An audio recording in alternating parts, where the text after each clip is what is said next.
State legislators are racing against the clock at the Capitol right now, hoping to wrap up the remaining days of the session. Yeah, the final days are certainly jam-packed with dozens of bills for them to make final decisions on.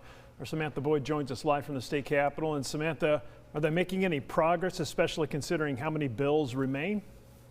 Well, Kevin, lawmakers are still meeting right now with several bills that they still have to get to. A few of these last ones left, though, are said to be some of the most significant. One of the major items on the agenda today was the prison reform bill. This passed on the House floor just a few hours ago. Lawmakers still have to sign off on an amendment, but it will go to Governor Sanders next for her signature.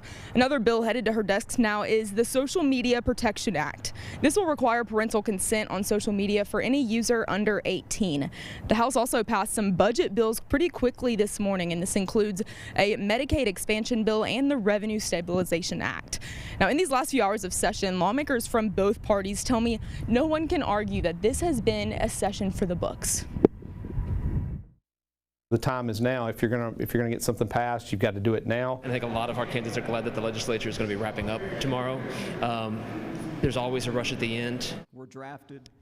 Now, lawmakers decided on some other important legislation late last night. They gave the final okay on the tax cut bill that Governor Sanders announced last week. And then after some heated debate last night, they voted down the affirmative action bill that had become controversial across Arkansas for weeks. Again, as I mentioned, lawmakers are still meeting right now, and they tell me they're hoping to be done by 6 or 7 o'clock tonight.